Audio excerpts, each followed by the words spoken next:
Welcome to the Low Carb Athlete Podcast, where we focus on discussing topics to help you burn fat, optimize health, and improve performance in life and sports. Transform the whole you from the inside out with the holistic method. Let's dive in. Here's your host, Debbie Potts.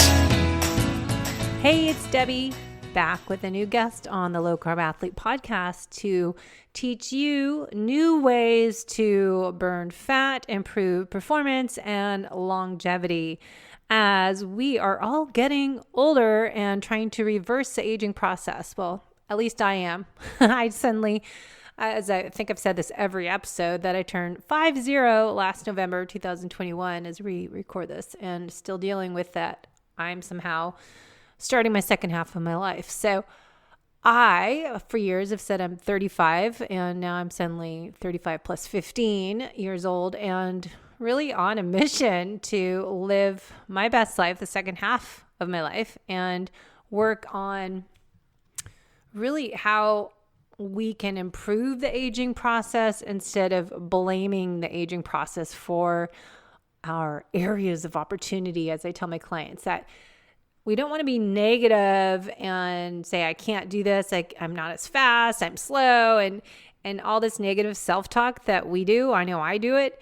And really embrace the aging process. Let's switch how we train, or rather how we approach our training and fueling program as we get older. So if you're over 50, over 40 and up, 60, I know some of you are in your 60s, 70s, that we don't train, we don't eat the same. We might fast differently than we would do when we're 20, 30 or something year olds. I know I started doing Ironmans in my late 20s and lasted until my early 40s, until I had my breakdown and burnout with my so-called adrenal exhaustion when I was in my early 40s. So I haven't been able to train or race or recover as I did, but I don't give up. I still train, and I'm constantly experimenting and learning new things and applying them to myself, because it is all these suggestions here on podcasts and blogs, social media, they're all suggestions, a template. Try it out, see how it works for you. It's not, this is how it is. Not everyone needs 20 grams of carbs a day. Some of us can tolerate a little bit more. Some of us can be pure carnivores, but I don't do organ meat. So everything is information, and then apply it to your own life. We're all different. We all have different stressors, lifestyle, work schedules, activity levels. But anyways, point is, we should embrace the aging process and not blame it. And so as I focus on this season, 2022 podcast year, we are going to talk, as we have been doing last few months, on fasting. Too much? When is it too little? When is it just right amount? Carbs, keto, carnivore, exercise, everything comes down to variation. I call it the Goldilocks effect for everything. Not too much, not too little, but that right amount that works for you, that creates a positive outcome, is so unique. It's so different for you. What works for you isn't going to work for me. And I'm a female, so whatever's going to be working for me is not exactly going to work the same for my husband or for another male out there listening. And then if you're premenopausal female athlete to menopausal athlete, things get different. So we're going to have Miss Biohacker Babe herself, one of my fellow coaches. We both coach for Ben Greenfield part-time. She's a biohacker, Kion Coach, Certified Nutrition Consultant with a master's degree in holistic nutrition. How cool is that? Her name is Renee Belz, and she is a true biohacker and always learning and growing and always at conferences. She grew up with a health-driven family, and her sister co-host the podcast Biohacker Babes. And her family history is pretty cool. Have her tell the story, but it's so nice to have families, that really get health and wellness. I know I'm the opposite, all of my family. So to have a whole family into biohacking, wellness, and self-care is pretty amazing. Renee in her late 20s began struggling with her own multiple health issues, as most of us all practitioners have struggled with something. That's why we have followed our purpose and our passion doing what we do now. Traditional medicine had no answers for Renee when she started trying to figure out what was wrong and started addressing her nutrition and lifestyle, along with hormonal imbalances, mercury toxicity, and a long battle with Epstein-Barr virus. She biohacked her way back to health. And now Renee is on a mission to help others regain their health through a bioindividual and holistic approach. Sounds familiar? We're all trying to help you guys avoid going through what we did and how to be your best self.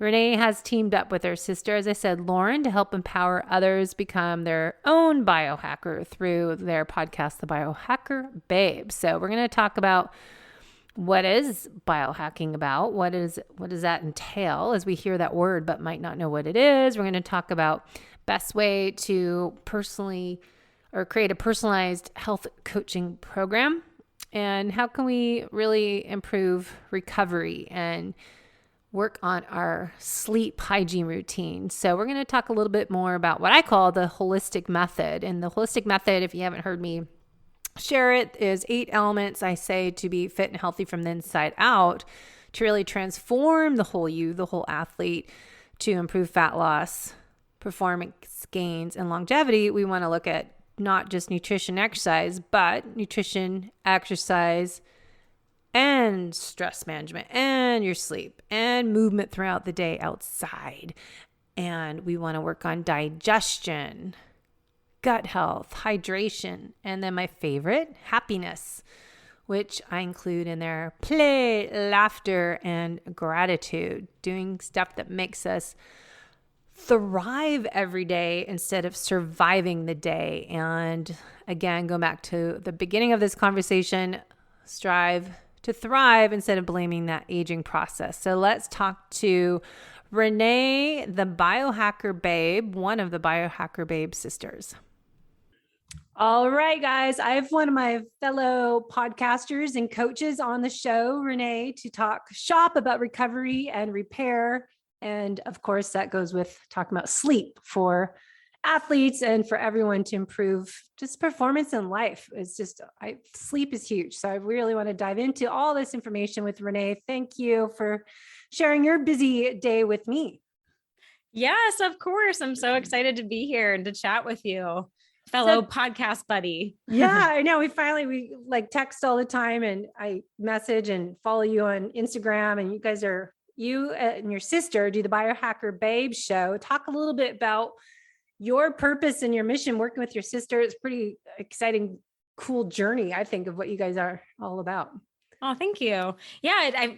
I mean, first of all, it's super fun getting to work with my sister. It's like an excuse to talk to my sister every single day of the week, it's really brought us even closer. I mean, we were close growing up, but getting to talk every day is pretty awesome. So yeah, the Biohacker Babes, I mean, our mission is to really help everyone become a biohacker. We want it to be kind of just the standard thing that everyone is doing, not this like weird thing where people are editing their genes and putting magnets under their skin. Like, we want to bust all those myths and just make it all about health optimization and really personalizing it. And Debbie, I know you're really big on personalized nutrition and fitness plans and all of that. And I think that's where biohacking can be really helpful, because we're teaching people how to look at their data, listen to their intuition, and put that all together and figure out what works best for them. And that's what biohacking is. It can be that simple, right? It can be the free stuff, walking outside in the sunshine, or it can be using an Oura ring to track your sleep. I mean, there's just such a wide spectrum. Yeah, that was my question, is what is biohacking? So it's just personalizing and experimenting to be your best self. I mean, anything that's going to impact your biology for the better. So whether that's something external, a device that you're using, or your environmental toxins, reducing that, or what you're putting in your body, right? Supplements, nutrition, your exercise plan. Anytime you are tweaking something and then seeing how your body reacts to it and noting that, that's biohacking. Yeah. So more people are biohackers than even know. Yeah, they don't really know, because that's even the new thing of everyone's Oura Ring. I see advertised on TV now. and It's really, crazy. It's just how much has grown is pretty amazing since, I've been in this space for 10, 15 years. And, all these words, keto and fasting, intermittent fasting and biohacking, we didn't really have a term for it back then, and how to measure things and test and not guess. But now it's becoming so mainstream, and people don't almost always know that what is biohacking. They hear the word if they followed Dave Asprey from the beginning, kind of started the biohacking world almost, but it is really something people all can do or may do already every day. So, yeah. I actually saw on some wellness magazine. Oh, can you hear me? Okay. Yeah. Did I freeze? Yeah. There you go. Okay. Bad connection today. Yeah, on a wellness magazine, I was at a doctor friend of mine, his office, and in the lobby on the front of the wellness magazine, it said, "What is biohacking?" I was like, oh my goodness, that's like mainstream to see it on a magazine like that. So it's pretty exciting stuff. I even saw a bus here in San Diego go by us that had an ad for keto on it. It was tequila or something, but it's so funny that it's like, all right, we've come a little far when keto is advertised on semi trucks or buses going by. It's funny. So we're headed in the right direction. But talk about your story of how you guys even got into this space. I think it's such a great story to share. Oh, sure. Yeah. I mean, we always say we kind of grew up with like the OG biohacker, our dad. He was back in the, I guess, early 80s, kind of getting into this stuff. He was buying the infrared sauna and the vibration plate. He had a PEMF device and a low level laser. He was importing things from Europe that you couldn't even buy in the US at the time. And we just thought, like, our dad is so crazy. What is all this stuff he's into? And a lot of that kind of stemmed from him being a biological dentist. And I would love to share that story real quick, how he got into that, because I think this is so fascinating. It really set us up for this whole journey. So my dad was practicing traditional dentistry all through the 70s into the 80s. And then in 1985, his best friend at the time was diagnosed with stage 4 melanoma. He was given 3 to 6 months to live. They said, go home, get your papers together. Like we can't even treat your cancer. It's too far. And this like tough Italian guy was like, yeah, screw you. I'm not dying from this cancer. He flew from the East Coast out to California to a holistic alternative cancer clinic, which is like hard to even find in the 80s. Right. Mm-hmm. But he got out there, and when he got in, he said, open your mouth. All of the metal in your mouth has to come out before we can treat your cancer. He flies home, tells my dad's like, what do those mercury silver fillings have to do with your cancer? Boom, light bulb went off, changed his whole career, stopped placing mercury fillings. And he was kind of led him down this path of holistic health. And good news, his friend is still alive today. Nice. Amazing. Yeah. So we kind of grew up with like holistic health in our house, and so cool. We both went off to college. My sister and I went separate ways. She went more the fitness route. I went more the nutrition route, and both got really sick in different ways. I mean, I had, I think similar to you, Debbie, like adrenal issues, HPA axis dysfunction, just couldn't sleep enough. I had brain fog, chronic fatigue. And as a biohacker, I basically healed myself because there was no one practitioner out there that could figure out what was happening. And so a long story long, Lauren and I decided, why don't we come back together and do something as sisters? We're in the same industry and we're so fortunate to have that. Mm-hmm. And she's in New York City, I'm in Vegas. So we said, why not do a podcast? We can do that from anywhere in the world. And that's so cool. When did you start it? June 2019. That's great. Yeah, I think, it's just since we started this podcast, it originally was Fit, Fat, Fast 10 years ago. Oh, I didn't know it had a different name. Yeah, okay. John Smith was the co-host he started it and I was helping, and then he had to step away from the podcast, but we lost something happened. He lost the hosting, Libsyn, something got lost. So we had to restart, and it's just so many things we talked about back then, metabolic efficiency and being fat adapted. It was literally 10 years ago. So it's been kind of fun journey talking about these different topics. But over the years, I kind of put together the holistic method to be fit and healthy from the inside out. It's not just talking about nutrition and exercise. We need to talk about, of course, stress management, and constantly talk about sleep and movement throughout the day, digestion, gut health, hydration, happiness, and play, laughter is such a big thing for me, because I think so many of us athletes are that type A, AAA driven, ambitious, high performing individuals that we take everything so seriously. And I think that leads us to overdoing everything, and more is better philosophy that can actually, kick you in the rear and cause all this dysfunction if we don't pay attention to those red flags. So really teaching people, athletes of all levels, but just like, here's the Goldilocks effect, not too much, not too little, kind of what you're saying, biohack, N=1 experiment, course correct, find out what works best for you as an individual, because all this information out there is just kind of a template. And then now how do I personalize it to make me the best person that I can be, to live my best life, feel my best, and look my best as I age. So it's just important that we're all working on this together. It's great. Yeah. So many factors to look at. And that's so cool how long you've been podcasting. I love it. It's great. Well, it's not like we're Ben Greenfield size here, but I do it because I love it. I'm not, I just, stepped away last fall and like, am I doing this? Why am I doing this? And finding your purpose. And if you're like, okay, I need to step out there and talk about less is more for the athlete, because everyone I find going down this rabbit hole into fasting and doing too low carb and thinking carbs are evil. And even though this show is called the Low Carb Athlete, it doesn't mean zero carbs. It doesn't saying I need to be in nutritional ketosis all the time. And it doesn't mean that I'm going to be doing all my workouts fasted. So really trying to break those myths that it isn't more is better, because everyone else that's not talking towards the athlete is saying, 20, 50 grams of carbs, do intermittent fasting. And, we talk a lot that with Ben Greenfield, that is for women, it's a little bit different. So. Oh yeah. Anyways, yeah. Well, low carb itself, can mean so many different things. Is low carb to you 20 grams, 100 grams?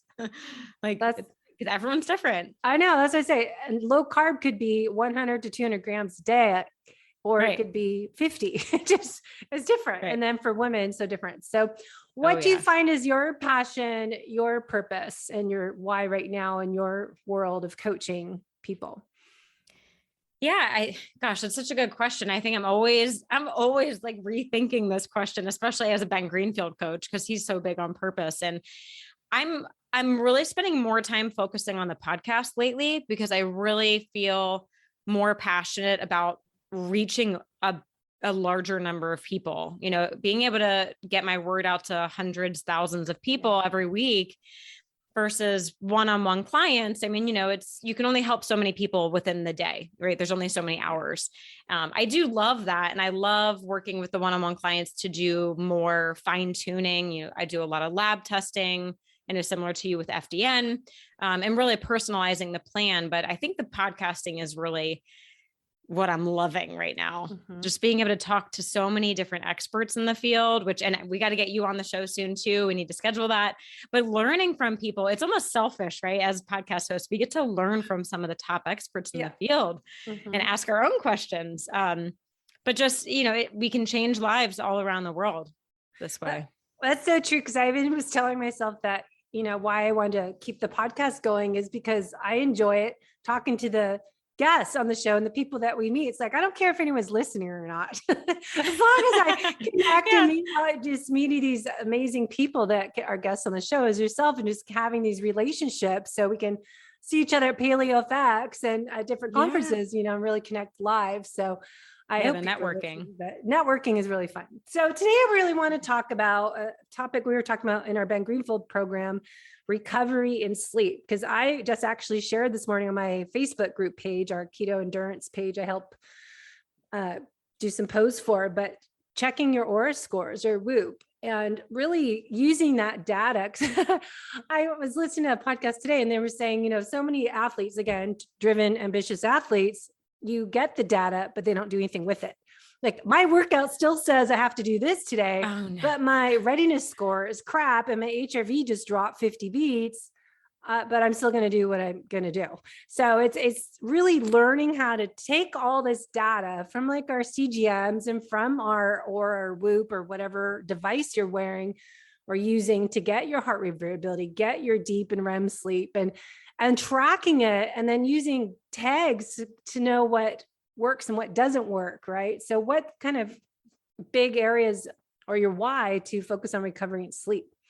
Yeah, I really love this topic. Even though my background's primarily nutrition, that's what my master's is in, but I love the topic of sleep and recovery. And I mean, personally, I was somewhat of an athlete. I was a professional ballet dancer, which is, very similar. You're in the ballet studio multiple hours a day, 7 days a week. And I ended up with 2 stress fractures in my SI joint because I was under eating. I was overtraining. Recovery days didn't exist. I didn't even know what that term was. There definitely was no Oura Ring or Whoop Band back then.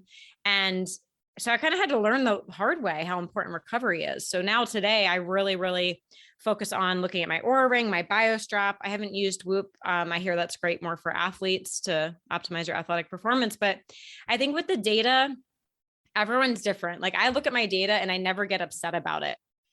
I know some people do. They let it ruin their day. So I would say number one, learn that about yourself and figure out the sweet spot for that.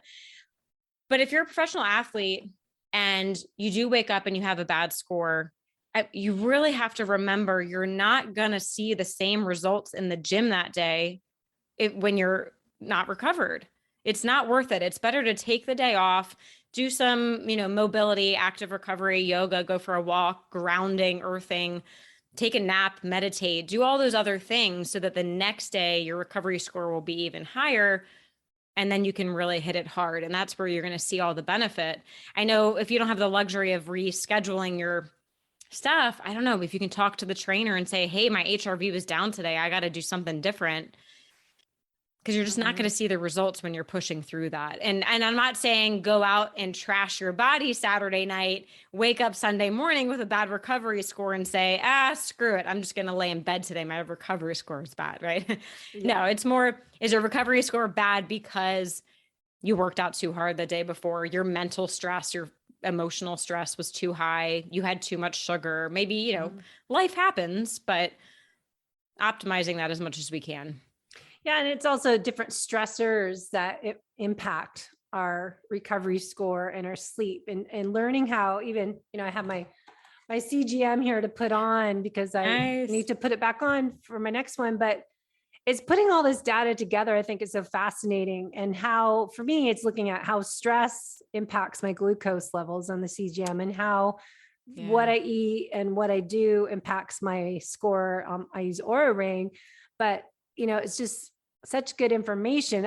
For years before these devices came out, I used heart rate variability testing, get the old fashioned way. We put a heart rate strap on and then lie there, use Sweet Beat app for 3-5 minutes and test it. But, it's just how you can see what impacts your body in a positive or negative way and really figure that out, because it's always what we say as FDN practitioners with lab testing, test and not guess. And I think that's with these different devices testing, am I actually recovered? Because I think we're all so driven, ambitious that we override that feeling of fatigue and just push through it. Like I'm tougher, more resilient if I can just go beyond this. And I think that's where so many athletes of all levels get themselves in trouble and go down towards adrenal fatigue issues, because we're thinking, oh, don't be a wimp.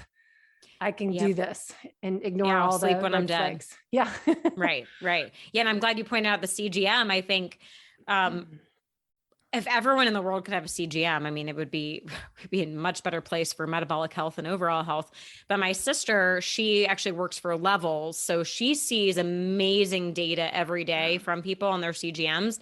And she said what they're eating is the smallest part of what's impacting their glucose. Like she'll get these people they're biohackers, their diet is perfect, and she's like, why are they getting these spikes? And she's a detective and she figures out, oh, they had water with their meal. How many people are drinking water with their meal? Like all the time. Or my kid ran in the room screaming during that one meal, or I went in the infrared sauna. I mean, she's having to look at every other detail. The actual food is not the biggest part of glucose spikes. I was telling that I did a podcast with a company doing CGM work. And I said, I'm not doing it for my food as much as when I'm in traffic going down this road with a slow driver and I can't pass him, my glucose goes up. Or if I'm in a meeting on a phone call and I'm not really stressed feeling, it will go up to like 140 or something. So it's just getting that information, learn about who I am and how I react with stress. Obviously, I got adrenal exhaustion, so I'm prone to more, area of opportunity to work on my stress response to stressors and knowing those. And this is how I could figure them out more without, because you don't really know it. So you're like, oh my gosh, I didn't think I was stressed. But how your body responds in those different situations, as well as at nighttime when people are sleeping. I have a client that I'm tracking his glucose and it's up to 150 overnight. It's like, what's going on with your body? So it is really investigating, find out those different stressors, hidden internal stressors, as well as the external stressors, as including, of course, your food. Right.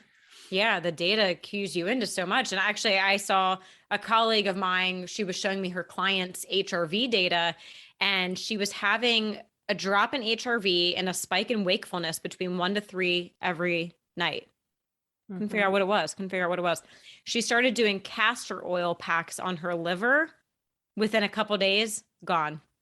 Yeah. That castor oil, I've done a few podcasts with Queen of Thrones. She does you the have? castor oil. Yeah. Oh, I'll have to listen to that. She's awesome. And she, you get just a pack and you would never think, it's like Vibrant Blue oils, put essential oils on behind your ear and your vagal nerve, or I've been using it on my small intestines, rubbing it in there, circular motion before bed, and using the castor oil packs. It's amazing. But again, those are kind of things that's so nice to be able to have the money to get an Oura ring or something. So you could see, is it working or not? Because you think it's hocus pocus, but then you see your numbers improve. And it really is, for me, invest, I think Oura's $300. I don't know how much a Whoop is, probably the same. I think it's a good investment. Oura's my go-to. Yeah, I don't want to wear a wrist. The thing with Whoop, if people don't know the difference, Oura is a ring on your finger, and whichever finger you want to get it for.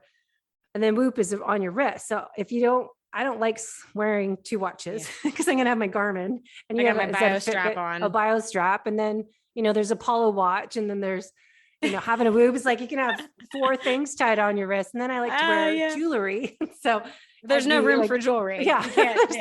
I have the Apollo. I have the Apollo on my ankle.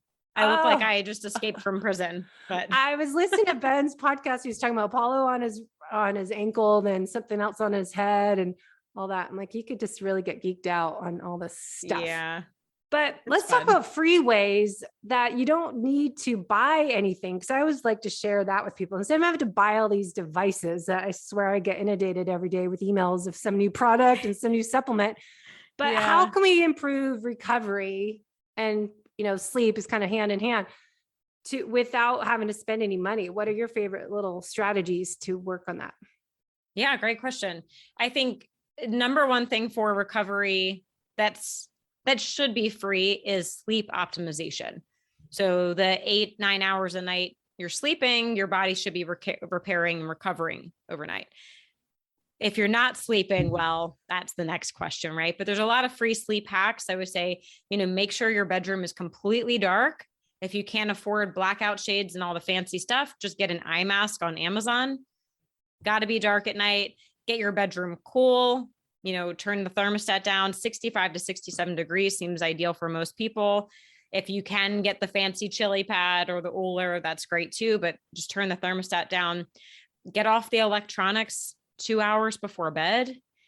No blue lights, the best you can, turn off the overhead lights, light some candles, put the night mode on your phone, get off the TV, go read a book.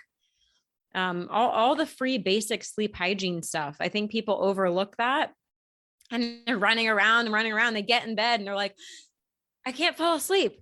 It's like, your body wants some time. Your body needs like an hour or 2 of, hey, we're getting ready for bed. This is time to close some stuff down. It doesn't just happen in a minute. So the free biohacks for your sleep, that would be my number one thing. Mm-hmm. Next, for sleep optimization, of course, you can get the sleep trackers, you can get the fancy tech, supplements, magnesium, amino, CBD oil. Of course, those can be really good for sleep too. But sleep optimization, number one for recovery. And I think every aspect of your health, you're going to naturally lose more weight. You're going to want to eat better. You're going to have more energy to exercise. You're going to be nicer to your friends and family. Just get that sleep under control. That's number one. Other recovery stuff, use nature to your advantage. I mean, grounding and earthing, totally free. Just find a patch of grass or dirt or sand, or if you're lucky like you to be near the beach, that would be so nice. Just get your feet on the earth, because the negative ions that we're getting from the earth are natural for recovery. I mean, it boosts your mood, clears up that brain fog, gives you a little energy. It's a little bit harder here in the desert, to be honest, to find some good grounding. And then there's technology to help you ground, right? There's the grounding sheets, grounding mats, grounding shoes, and so on. But the more you can get out in nature, that's best. And then sunshine. Sunshine is like the missing nutrient, I think. We get so much benefit from that. I mean, supporting our circadian rhythm, our cortisol levels, the natural blue light we get from the sun is really important. So getting out in the sunshine at least the first 30 minutes of waking every morning. Also great for sleeping. People forget that morning sunshine actually helps you fall asleep at night. So that is, get That's outside. how isn't it? The melatonin's produced in the morning and then we release it at night. I've heard some melatonin I haven't heard that. conversation. Yeah. It's like when seeing the sun, name is, the Florida guy with the mitozen talking about melatonin, but how you make it in the morning and then at nighttime it's released. So really how we start the day is so effective to how you sleep at night is a big one. And I try to get out at sunrise, and we exercise in the morning outside. I don't have children, so it's easier not to have to deal with kids going to school in the morning. So I'm a little more flexible. I know. I'm so spoiled. Yeah. So spoiled.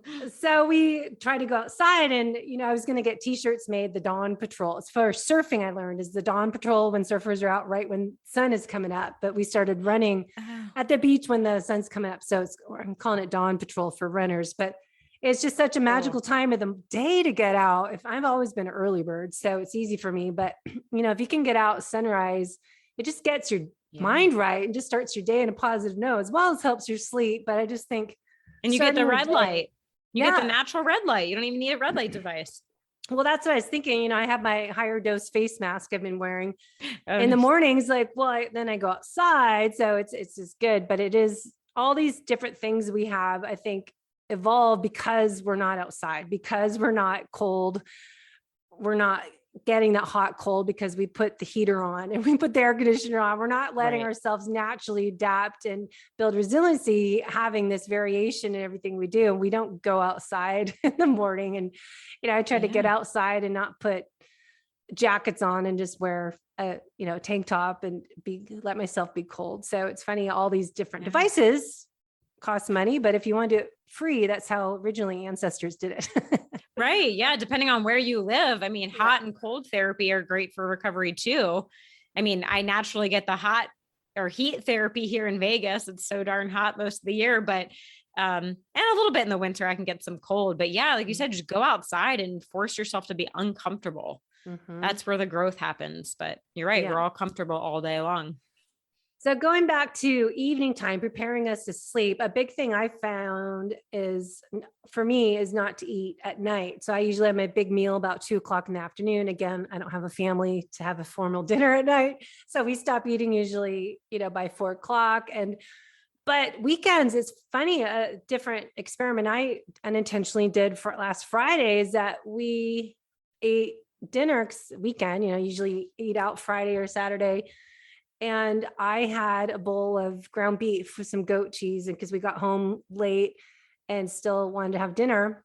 And I had the worst sleep because I was eating a high protein meal before bed, and my body likes to eat big meal at 2. That's mostly protein, and it takes long to break down. So for me, I know, and I tell my clients is stop eating 3 hours before bed, but really is what we've talked before about on our coaching program is saving your carbs for bedtime. And I really found that, it doesn't mean a high carb meal, but just saving most of your carbs for evening time dinner.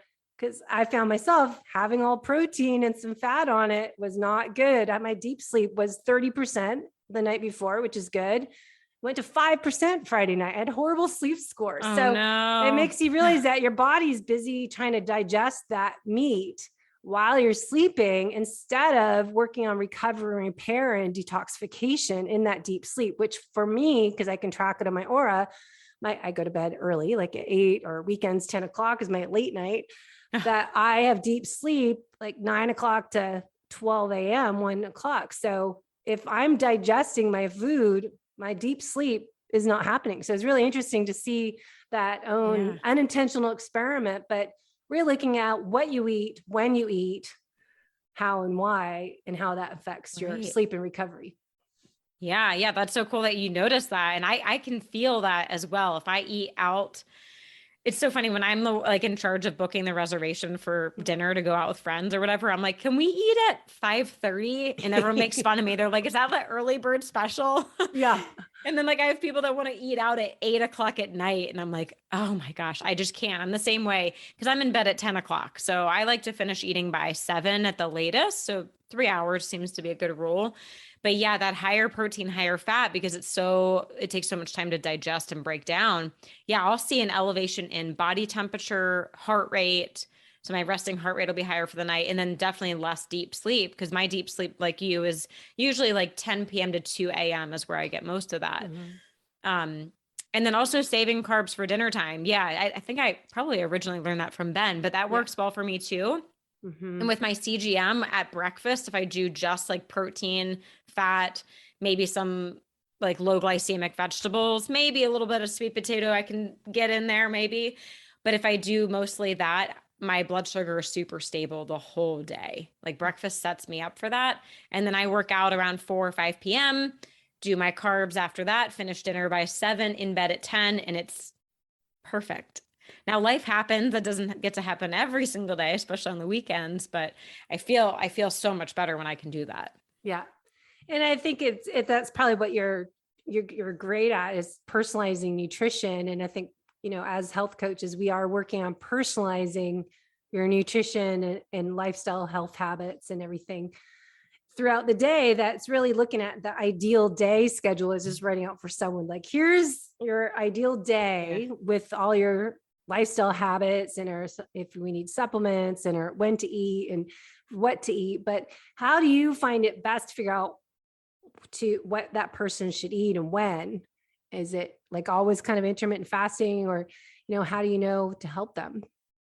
I mean, sometimes it's a little bit of trial and error. I would say in general, fasting for women, my go-to is let's try 12 to 14 hours fasting overnight. Men, let's try 16 hours. And then we can work, forwards and backwards from there to see how that works. I find most people do better with, like what we just said, more protein and fat at breakfast, cycling and more carbs at dinner time. There are some people that I see, I don't know if it's more genetics or their metabolic typing, that they just do better with more carbs throughout the day. I'd be curious to hear what your thoughts are on that too. Since we're both Paul Chek, certified, that's where I first learned about metabolic typing. And I always thought like, oh, I'm a protein type. And maybe there's some truth to that. But yeah, I think trial and error, but also I would say getting people off of snacking. The only people I find need snacks are those that are just so metabolically unhealthy right now. They're stressed, they're insulin resistant. It's like we almost need to hold their hand as we take them off of the snacks. So sometimes it takes time, but I think if we can just do 2 or 3 meals a day, that's where I see people really thrive, but that doesn't happen overnight. Yeah. And I think athletes will start to snack more. And I always call it, mindful eating versus mindless eating. And I think a lot of people think, I just exercised, I can eat whatever I want. So I think that's where it comes to what the podcast was originally about, low carb athlete, that you don't need to eat so many carbohydrates, because of endurance athletes should be more burning fat if they're training right. And then we're more, metabolically efficient, but really looking at eating real food is what I find important. And then metabolic typing is what we do from the Paul Chek's program, and FDN practitioners and Ben, we all look at metabolic typing in a way and figure out that personalized nutrition, and looking at genetics and looking at, how do you feel in that? But we were talking before we started, intuitive eating, and what I'm calling for athletes, intuitive fueling and intuitive training. And really, what have you found that helps people learn how to listen to what their body needs and how to be more of an intuitive eater? The tough part. Yeah. Oh yeah, for sure. And I mean, intuitive eating definitely doesn't happen overnight. I mean, back in my ballet days, I had a very, very unhealthy relationship with food and restrictive eating. But now, like 20 years later, I can just walk in the kitchen and be like, this is what my body needs. I can just feel it. Mm-hmm. But that, like I said, that takes time. And I think that's where the data can be really helpful, like combining whatever kind of data you want to use, whether it's a CGM or an Aura or a BioStrap, where you're looking more at, your sleep, your HRV, your heart rate, body temperature, glucose, obviously, looking at that and then journaling with it. So really looking at, what was I eating that day at this time that this happened? How was I feeling? How was my digestion, my energy, my stress? Journal as much as you can. And you kind of have to be a detective for yourself. And that's where the biohacking piece comes in. Looking at the data, looking at the journaling, putting it together, saying, how do I feel? And over weeks and months of doing that, you will literally feel it in your body and know what your body needs. Mm-hmm. Just give yourself time. Do you ever do what my sister-in-law does? This is close your eyes and you ask your body what it wants. And if it leans to the left, it means this. Leans to the right, it means no, or I don't know what it is, but she can say yes or no. I forget which way is yes, but some people can feel that. I've had a couple of patients that are so energetically sensitive that they'll hold the food on their chest. And if they lean forward, that's what yes. it is. And if they fall back, it means no. Yes. I can't say that I can feel it like that. And just like, sometimes my body is like, you need a green salad right now. You just need a salad. Or sometimes it's like, you need a piece of beef to get whatever iron or B12 or carnitine. Like it's something that your body's craving. So that's a good topic to chat about a little bit, is protein. We're talking about this in our group, and 0.5 to 0.8 protein grams per body weight. And then there's Dr. Gabrielle Leon that's been on the show talking about 1 gram per your goal gram of protein per your goal body weight. So if you want to weigh 140 pounds, that's how much protein you should have, 140 grams of protein a day. And I hear both, you hear the 0.8 is the top end because you only can absorb so much. We should only have 20 to 40 grams of protein, max 40, like 20 to 30, I hear is more ideal to help digestion and take, 4 hours in between having that again. But then what I was talking about in our group last month is like, all right, well, if I'm doing a 16-8, I have an 8-hour eating window. How am I going to fit all that in when I'm only hungry like 2 meals a day, but I need to get 140 grams of protein? So 2 questions. What's your kind of take on what is the right amount of protein for us to figure out? And, do you find most people struggle to get enough protein in a day? Yeah. Oh, protein, such a good topic. And I mean, Gabrielle, she's kind of like the queen of that topic, and it's hard to argue what she is saying because she looks phenomenal. She's having great success with clients. So yeah, it's like hard to argue that. I would say 0.8 is like a good starting point. I think, for the average person that is, more active, they're working out, I feel like 0.8 is at least a good starting point. For me, I'm probably closer to I'm like 0.8, 0.85 on like a typical day, but I always do digestive enzymes with my higher protein meals. Mm-hmm. I love Masszymes from Bioptimizers. Because that's the other thing is like, can you digest 40 grams of protein in one sitting? I don't really know. That does seem like a lot, but if we can use the enzymes like Masszymes, I think we can take advantage of that, increase the protein bioavailability. And also using things like essential amino acids or protein powder where it is much more absorbed, I think can be a good way to go. Like I count the EAAs in my, 90 plus grams of protein a day. What was your other question? Now I'm forgetting. Oh, I asked like too many at once. I think just how much to have and like how to fit it in a window, but you already kind of answered that. Yeah. Well, I would say the other thing is like the OMAD. I see a handful of men thrive on OMAD, but I think it is a very small group. And I have not seen many women do well with that. Because again, if you're trying to eat, for men, maybe it's a 2,000 calorie meal at one time. I just don't know how that could be good for your digestive system. Yeah. Well, that's what I found. I was doing OMAD a lot too much. And that's kind of what I'm trying to share more in this season of the podcast is too much fasting for athletes and the female athlete. And, looking at your cycle and matching your nutrition and exercise with your cycle. But I think, getting enough protein in, especially I just turned 50. So I want to make sure I'm trying to lift weights more, heavy weights, and do more protein. And I think it is, looking at, are you able to digest and absorb that? And I know when I started to eat more red meat just a few years ago, TMI, but I was throwing up. I couldn't digest it.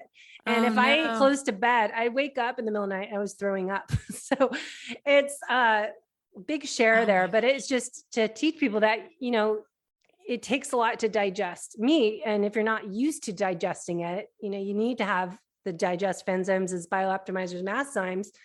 But also if you have H. pylori, you want to test that before you start taking HCl, and then how much to dose there. There's HCl tests. But I think a lot of people due to stress have higher levels of H. pylori. So they, trying to force down all this meat that we're told we're supposed to have now and really, try that out in your body. Just take your time, eat smaller meals.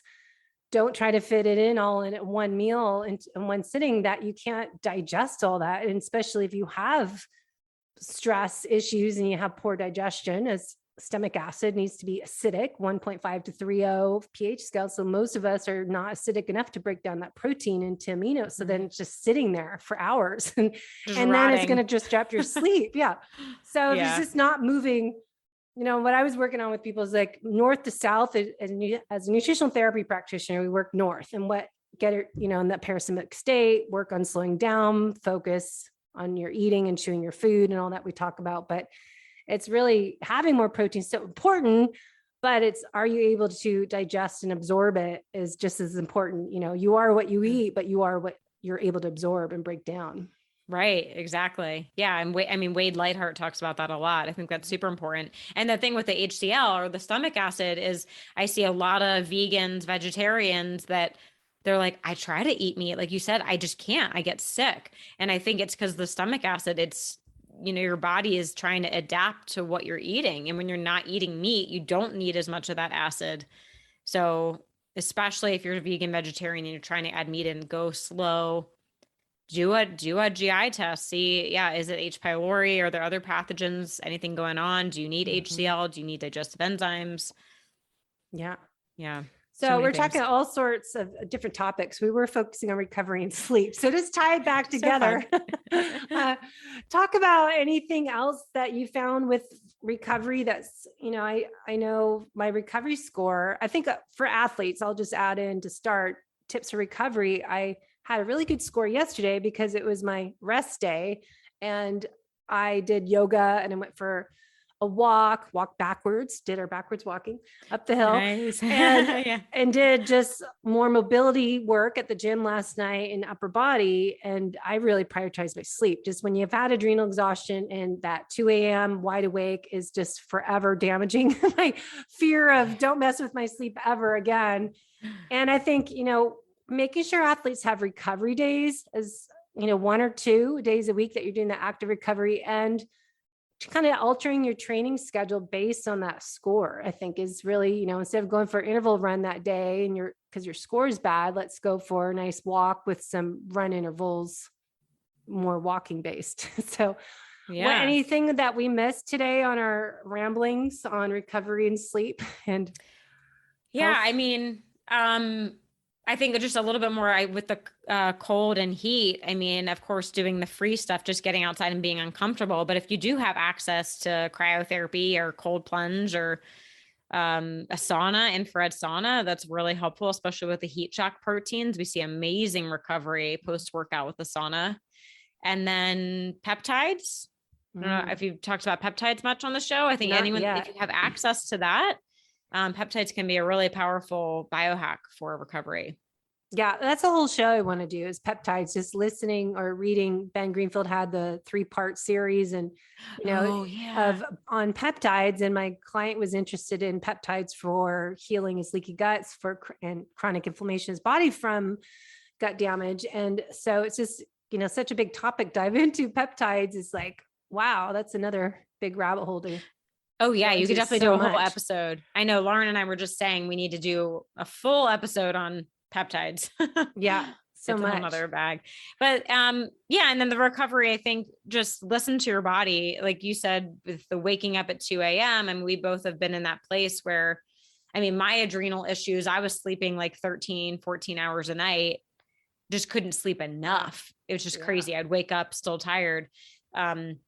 Yeah, I don't ever want to get to that point again. So everything I can do to prevent that from happening. So yeah, prioritize your sleep, get outside, listen to your recovery scores, get that intuition, figure out the right diet for you. Yeah. Be I a think, biohacker. Looking at your sleep scores is just pulling mine up, like, cause then you can see what your normal is and find out where you're at. Cause my husband's just looking at his HRV. I don't know if he listens to this or not, but it was 50 or something or 40. I was like, that's so weird. You're so low, but that's his normal. Mine's been 134 today is my average and max 194, but it's been down the other week to like 70 when I was fighting a cold or something going on. But just learning how to know what this information you get from whatever device you use to track your sleep is that finding that's your average, your normal. And then you know how to tweak and test and tag, like it's my menstrual cycle, or tag that I ate protein at 8:00 at night, and really use this information to make that N=1 experiment to figure out what doesn't work and what does work. And then, looking at your sleep cave, you're talking about the colder room and doing all those different pre-bed hygiene routine. Like I go to bed like 8:00, but I don't go right to bed. Like you said, I wash my face. I read in my book, at least 3 pages. I write my gratitude journal. I set my intentions for the next day. I have this whole routine, and I'm trying to add 5 minutes of stretching in there as well. And because my goal right now is my hip mobility. So I'm trying to do some stretching because that always helps me sleep as well. Is just doing a little 5-minute yin yoga. We were trying to do 20 minutes and then you never do it because I don't have 20 minutes. But if I say 5 minutes, I can fit in, 3-5 minutes of something. So yeah, that's a good trick. Anyways, I think just adding those little routines in is something you can do. Just know that to get ready for bed at 9:00, you might need to start at 8:00. Yeah. Yeah. Well, actually even my Oura ring will say that my ideal bedtime is 8:45 to 9:45. And at 7:00, my Oura ring will say, time to start getting ready for bed. Like, oh my gosh, it's 7. But okay, mine says that at 5:30 at night. I'm going to the gym. I'm like, okay, this is a little early, but I feel really that lame person that you're telling me now. So anyway, so where are you going to be this year? You're going to Biohacks. We both will be there. We'll see you at Biohacks. Biohacking Congress is in March in Vegas. That's right. I have that on my calendar. Which is what's the date? Is that one? March 19th to 20th. Okay. I have a ticket if you would like one. I'll see if that works. I've got multiple things going on in every weekend in March, but I think that weekend's open. Okay. And then are you going to Santa Barbara Metabolic Health Summit? That is like the next on my list. I'm debating because I'm like you. May I have every weekend booked, and then now Biohacking Conference in September in LA. Oh, I just want to do everything. I know. Well, it's so nice to have conferences again and to connect with people. So keep me in the loop. And I know for sure I'll see you in end of April is Biohacks. If anyone's going there, we can do a little meetup with everyone. And I know I'll be at KetoCon in Austin again in July when I'm just like sweating buckets. Yeah. Why would they do that in July? That's painful. Especially when you go running. It's really funny when you go running in Austin or anywhere like that, humid in the morning, and you're just drenched. And there's a reason I found, or you want to tell them to do this at the front desk, the door, the valet people, make sure they have towels because you do not want to go up to the elevator soaking wet, dripping sweat. It's very embarrassing. So you want to make sure you get a hotel someone at the hotel front desk to have a towel for you after you're done your run because you'll be soaking wet. Oh, July. yeah. I was in Austin last July and I couldn't wait to go home to Vegas. That's how hot Austin was. Dry heat. The dry heat. Yeah. I'll take it. That's funny. Yeah. Oh, and then in August or July, supposedly I'll be in Las Vegas for the Idea World Convention, but they're probably going to cancel it because they're weird like that. But it's in July in Vegas this year. Cool. Well, they have time. Maybe it'll still happen. Yeah. I think they're afraid of everything. So anyways, so fun to chat with you about all things health and performance and longevity. And we will all listen to the Biohacker Babes podcast and learn more from you two beautiful girls on how we can do some new hacks and learn how to be our best self. Thank you. Thanks so much for having me on. I can't wait to have you on the Biohacker Babes podcast and see you in Austin. Yay. Thank you. Thanks for listening to the Low Carb Athlete Podcast. If you have any questions, feedback, or topic suggestions, let us know on Facebook or at debbiepotts.net. You can help us to continue to grow by leaving a review on iTunes. Thanks again, and we'll see you next time.